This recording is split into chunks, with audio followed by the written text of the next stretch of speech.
This is the Battletech Beginner Box, and if you are looking for an entry point into tabletop wargaming, you'll probably not find a better value today. For $25 American, you get enough for a very rewarding two-player tabletop skirmish adventure. So let's dive right in, starting with this awesome box art. If you weren't familiar with the over 40-year-old franchise of Battletech, this tells you exactly what it's all about. Giant, stompy robots. That's all I need. Now, when we flip it over, we get a nice close-up image of the two included hyper-detailed, pre-assembled, and unpainted figurines that you get, as well as an outline of what the game is like and a list of the other components that you receive.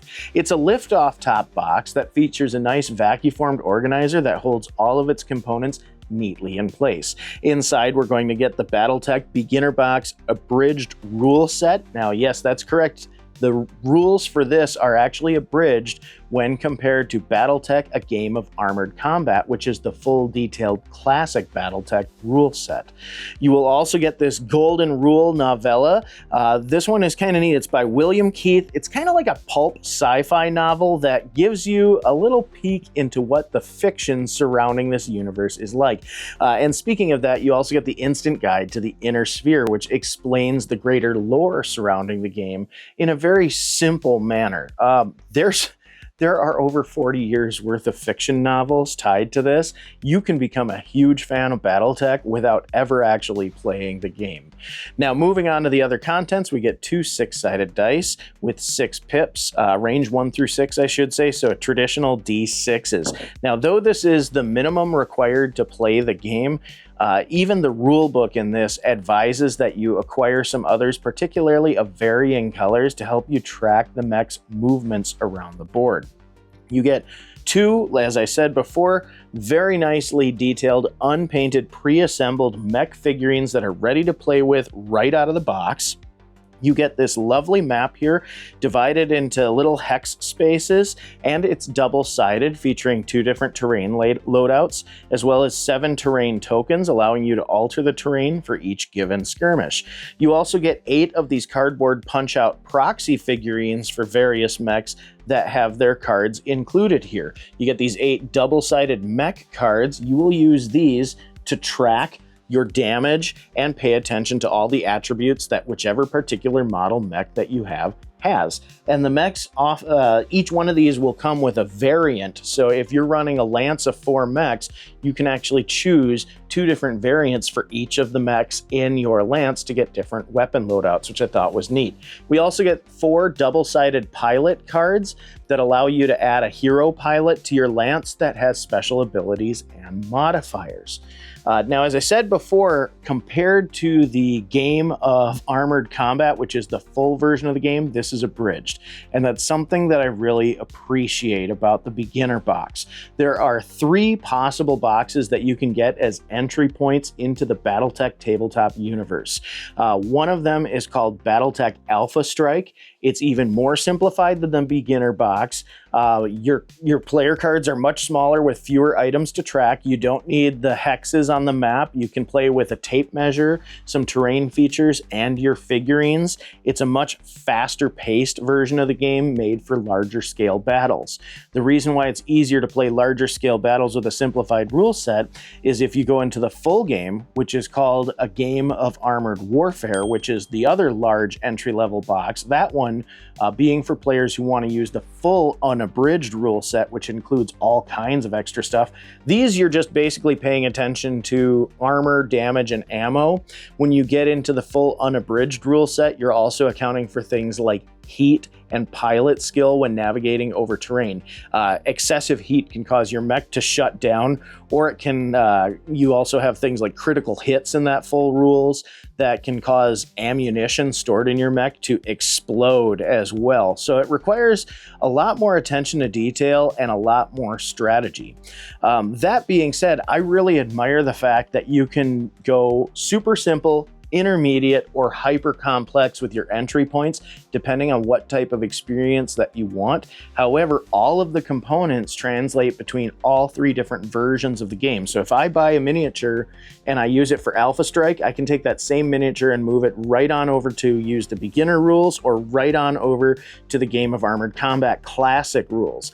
And they haven't made a ton of edits to the rules since the 1980s. So it's also really nice is if you have an older set of Battletech minis, you can simply use whatever mech model sheet that you want and instantly jump back into the game, and it's going to play very similarly to what you are used to.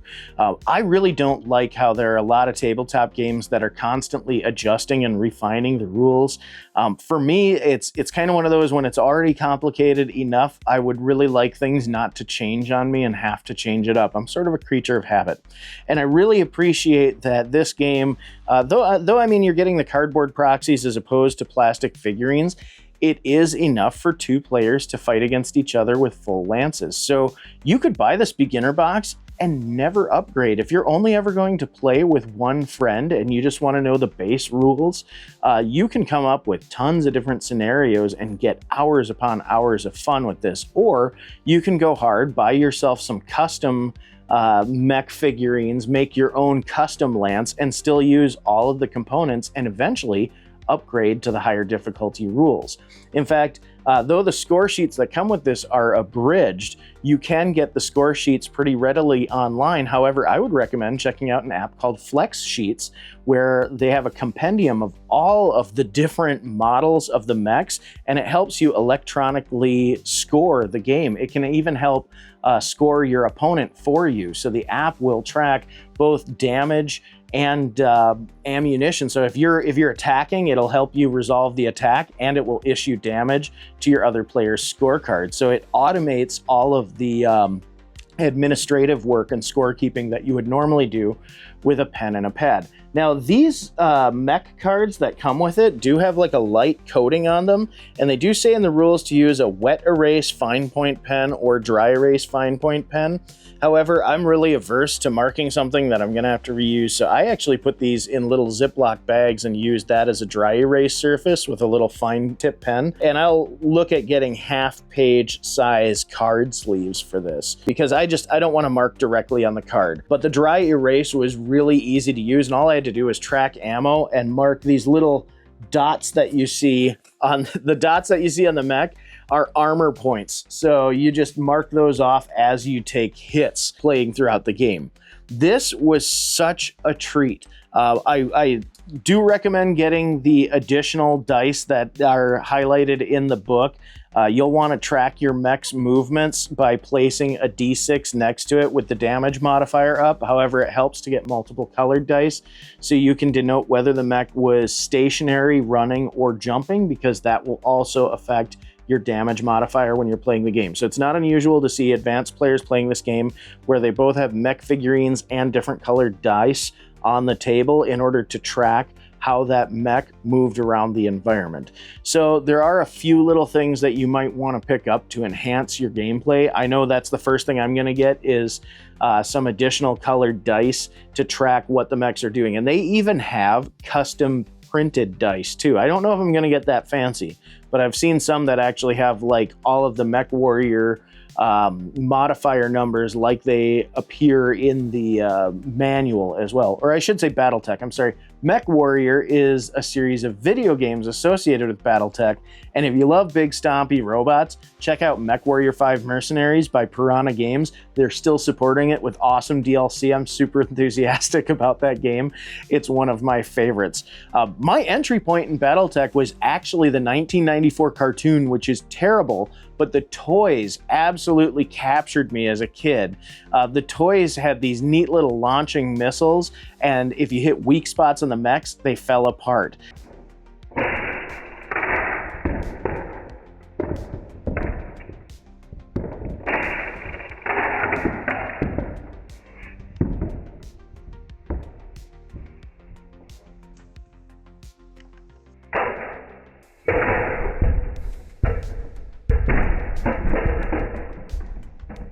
Now, the lore in the TV show was loosely associated with Battletech, but what I thought was also neat is if you get into the Battletech universe and the fiction, they actually mentioned that that cartoon show exists in their universe, but it's considered to be bad propaganda, which I thought was a great way to shrug off a cartoon that wasn't very successful in the 90s.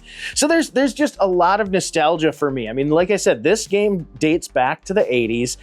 Not many rule changes over the decades, which is nice. It means that a player who's been playing this for many, many years can pick it up and join a new player and not feel like they're out of the loop with any modern rule updates. I like consistency. I like consistency with my games. The first couple games I played were just 1 versus 1 with my wife. And I'll say right away, that's a really glowing review. If you can sit down and in one night with your friend or significant other, or both, and learn a tabletop skirmish game, and after just 2 runs of it, feel comfortable going through the motions and you're having a fun conversation, that's a successful war game for me. So I really appreciate what they did, bringing the rules down in the beginner box to a level that's super easy for people to learn and giving you tons of depth if you choose to add to the game. So versatility, cost, big stompy robots. Yeah, I'm gonna say Battletech pleases the couch. So I gotta ask, are you a fan of Battletech? What's your favorite faction? Who's your favorite clan? What was your favorite episode of the show? What's your favorite book? Tell me about how much you love Battletech, because this is such a great game, such a fun universe, and from what I've seen, the fandom is pretty solid. Like I said, nobody is hyper sweaty about victory or anything like that. There's no major meta. There's such a weird lack of balance that you can experiment with all kinds of different mechs, and I would love to hear what you've done in your conquests throughout the inner sphere.